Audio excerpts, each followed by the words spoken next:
Good morning all of you. Next paragraph में हमने पढ़ा था 3 क्वेश्चन के पार्ट फर्स्ट में हमने देखा था। पार्ट सेकंड में अब देखेंगे हम कि स्टोरी में क्या कहा है। The king turn around and सा he bearded man running towards them. His hands were pressed against his stomach, from which blood was flowing. When he reached the king, he fainted and fell to the ground. The king and the hermit removed the man's clothing and found a large wound in his stomach. The king washed and covered it with his handkerchief, but the blood would not stop flowing. The king redressed the wound until at last the bleeding stopped. क्या होता है कि जब राजा ने उस सन्यासी ने बोला था कि कोई व्यक्ति दौड़ा हुआ आ रहा है, तब वहाँ पे जो व्यक्ति आ रहा था वो कौन था? एक बड़ी दाढ़ी वाला व्यक्ति था। तो राजा उस तरफ देखा, उस दाढ़ी वाले व्यक्ति को दौड़ते हुए आते हुए देखा। उसने अपने हाथों को वहाँ जो व्यक्ति था, जो दाढ़ी वाला था, उसके पेट पर उसने दबा रखा था कि उसके क्या हुआ था कि पेट पे बड़ा घाव हो गया था, जो उसको लगा था कि जब उसको लगा तो उसका क्या बह रहा था? खून बह रहा था। जब वह राजा के पास पहुंचा तो बेहोश होकर गिर गया नीचे। राजा अपने सन्यासी ने उस व्यक्ति को कहा कि इसके वस्त्र को उतारो और अच्छे से उसके पेट पर एक बड़ा सा घाव हो गया। तो राजा ने उस घाव को देखा और उसको अच्छे से साफ करके धोया, मतलब पानी से अच्छे से धो लिया और साफ किया और अच्छे से रुमाल रख के उस पर दबा रखा था। फिर धीरे धीरे क्या हुआ? खून बहना बंद हो गया।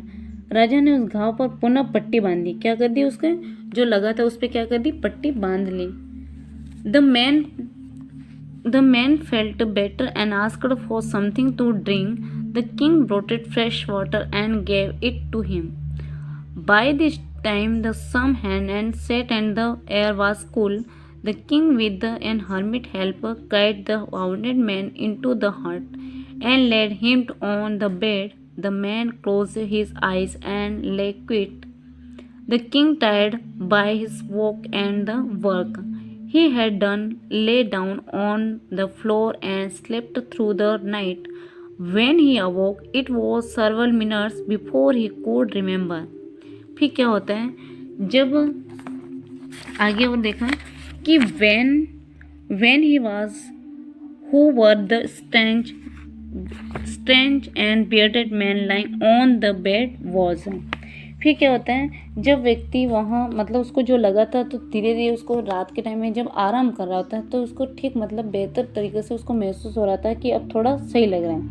फिर उसको रात के टाइम में क्या होता है? उसको कुछ पीने का इच्छा होती है। तो राजा ने उसे ताज़ा क्या ला के रखा? पानी दिया और उसे जब इस समय क्या हो रहा था? सूर्य अस्त हो चुका था। क्या हो चुका था? सूर्य अस्त हो चुका था और शाम के टाइम में क्या हो रही थी? हवा ठंडक सी आ रही थी।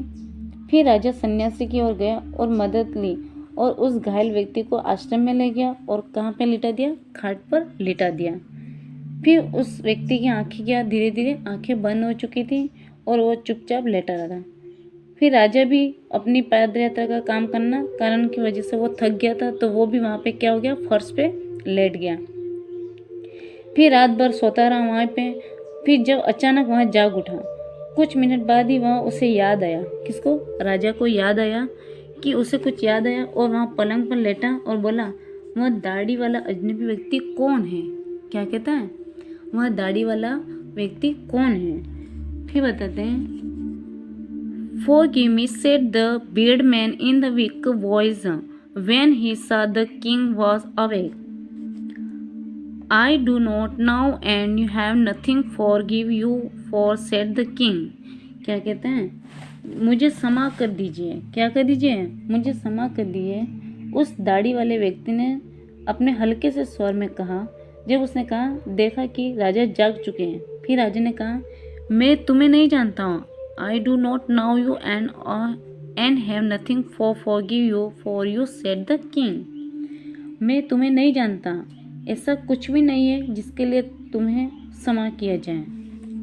You do not know me but I know you. I am that enemy of your was sure revenge on you because you put my brother to death and seized my property. I know you had gone alone to see that hermit, and I made up my mind to kill you on your way home, but the day passed and you did not return, so I left my hiding place and I came upon your bodyguard who recognised me and wounded me. I escaped from him, but I should have died. You have not tested my wound. I wished to kill you and have saved my life. Now I live. I will serve as your most faithful servant and will order my sons to do the same. Forgive me. उसने कहा, आप भले मुझे नहीं जानते हो, पर बल्कि मैं आपको अच्छे से जानता हूँ। मैं आपका वही शत्रु हूँ जिसने आपसे क्या किया था, शपथ ली थी, क्योंकि आपने मेरे भाई को क्या किया था, मृत्युदंड दिया था। क्या दिया था? मृत्युदंड दिया था। और मेरी संपत्ति को क्या किया था, आपने हड़प ली थी। मैं जानता था कि आप अकेले ही उस सन्यासी के पास गए हैं। कौन कह रहा है? जो एक दाढ़ी वाला व्यक्ति होता है वो कहता है कि एक आप अकेले इंसान हो जो वहाँ पे गए हुए हो। मुझे पता था, मैंने आपके घर लौटते समय रास्ते में आपकी हत्या कर देने का निश्चय कर लिया था। कौन कह रहा है? वो जो दाढ़ी वाला व्यक्ति होता है वो राजा को मतलब मारने की कोशिश करता है। तो उसने कहा कि आप रास्ते में आपकी मैं हत्या करने का मैंने प्लान बनाया था, पर दिन बीत गया और वापस नहीं लौटे, इस कारण मैंने छिपने का स्थान से बाहर निकल आया और मेरा सामना आपके अंगरक्षक से हो गया। मतलब जो राजा उस अंगरक्षक को अपने घोड़ा छोड़ के आया था, तो उसी अंगरक्षक ने उसका प्लान ऐसा बनाया कि उसी ने उस पर क्या किया, चोट पहुंचा दी, तो उसी वजह से उसको घायल हो गया था। कौन? जो दाढ़ी वाला व्यक्ति था वो। मैं उससे बच निकला, यदि पर आपने मेरे घाव की मरहम पट्टी न की होती तो आज मैं क्या हो गया था, मर गया होता। मैंने आपके प्राण लेने की इच्छा की थी, पर आपने मुझे जीवन दान दिया। क्या किया? कभी कभी क्या होता है, हम किसी के प्रति बुरा सोचते हैं, पर कभी कभी क्या होता है, हमारा खुद का बुरा हो जाता है। तो इसी प्रकार इस स्टोरी में भी यही बताया गया कि मैंने आपके प्राण लेने की इच्छा की थी, पर मुझे क्या हुआ, मुझे अपना जीवन दान आपने दिया। यदि मैं जीवित रहता हूँ, तो यदि आपकी इच्छा हो तो आपके सर्वाधिक स्वामी व तो सेवक की जो काम होगा वो मैं आपको पूरी तरह से करूँगा, और अपने बेटे को भी यही मैं आदेश दूंगा कि मुझे क्षमा कर दीजिए। The king was very happy to have made peace with his enemy so easily to have so won him over as friend. He not only forgave him but said he would send his servant and his own doctor to look after, and he promised to give back the man his property. Leaving the wounded man, the king went out of the hut and looked around for the hermit. Before going away, he wished once more to get answer to his questions. The hermit was on his knees, since beds that had been dug, and day before the king went up to the hermit and said, "For the last time, I beg you and answer my question, which man?" क्या बताया कि आगे जो बताया गया है कि उसमें कहा कि अपने शत्रु से इतनी आसानी से मैं ये नहीं खुशी चाह सकता, कि उसने भी अपना कोई एक क्या बनाया, प्लान बनाया होगा कि जैसे कि कोई मुझे अचानक कोई क्षमा थोड़ी कर पाएगा।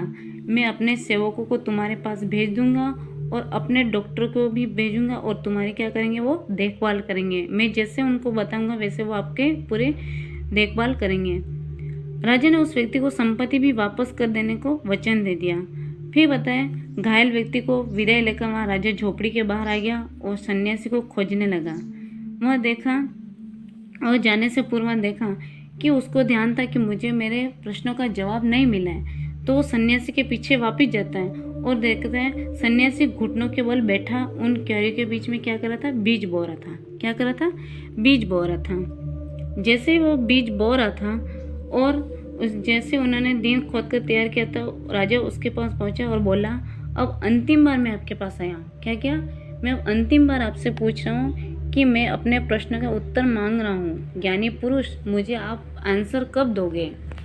फिर आगे बताते हैं, You have already been answered, said the hermit, still and bending down to the ground and looking up at the king as stood before him. How have I been answered? What to do you man? तुम्हें उत्तर दिया जा चुका है, सन्यासी बोला। मैं कुछ समझा नहीं, कैसा उत्तर दिया? जब सन्यासी कहता है वो अभी भी भूमि पर झुका हुआ था और आमने सामने खड़े हुए राजा को सिर उठाकर देखता है। क्या कहता है? How have be answer, what do you mean? मुझे उत्तर किस प्रकार मिल चुका है, आपके कहने का मतलब क्या है? क्या कहता है?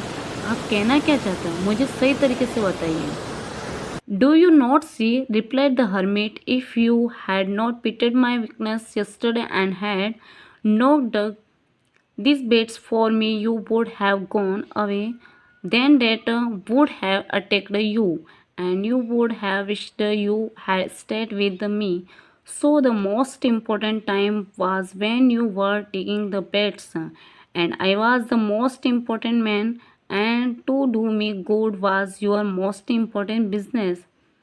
Afterwards, when the man ran to us, the most important time was when you were caring for him, because if you had not dressed his wounds, he would have ended without having made peace with you. So he was the most important then, and what you did for him was your most important business. Remember then, there is only one time that is important, and that time is now. It is the most important time because it is the only time we have any power to act on. The most necessary person is the person you are you within a particular moment, for no knows and what will happen in the future and whether we will need anyone else. The most important business is to do that person good, because we was sent into this world for the that purpose alone.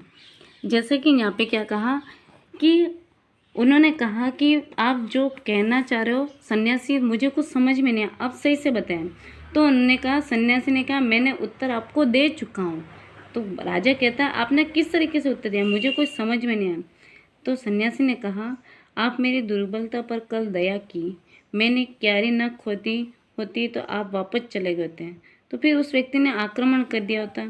फिर वहाँ कहता है कि आपका जो 3 question थे कि सही समय क्या होता है, महत्वपूर्ण क्या चीज़ होती है, तो आपको मैं बताता हूँ कि आपका काम यही था, काश मैं तुम्हारे पास ठहर गया होता, इसलिए सर्वाधिक महत्वपूर्ण यह था।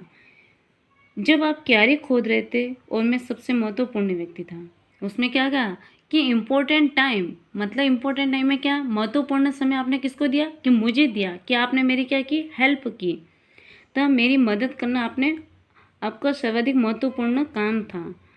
और जब वह व्यक्ति हमारी ओर भाग कर आए, वह सबसे महत्वपूर्ण क्या था, समय था, जो एक उसकी हमने क्या की, हेल्प की, मदद की, क्योंकि यदि उसके घाव की मरहम पट्टी न की होती तो वह आपके संधि किए बिना वह मर गया होता, और सबसे महत्वपूर्ण व्यक्ति वही था जिसकी हमने सेवा की।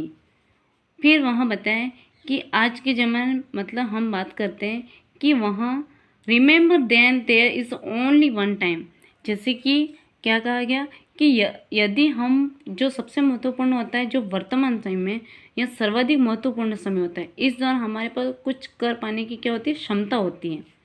जैसे कि the most necessary person is the person you are you with in particular moment for no one noun.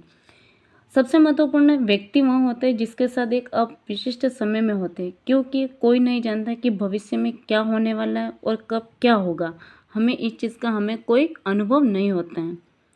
सर्वाधिक महत्वपूर्ण काम यह होता है कि उस व्यक्ति की भलाई करना, समझना, क्योंकि परमात्मा में उसी काम के लिए हमें संसार में भेजा है, जो क्या कहें, were sent into his this world for the purpose and alone, मतलब क्योंकि परमात्मा ने भी उसी काम के लिए हमें संसार में भेजा है। ये स्टोरी हमारे लियो टॉलस्टॉय ने बताई गई है, जो 3 क्वेश्चन पर आधारित की गई है और आपको अच्छे से समझ में आ चुकी होगी। थैंक्स। हमारा चैप्टर पूरा एंड हो चुका है। नेक्स्ट चैप्टर हम सेकंड पढ़ेंगे। थैंक्स।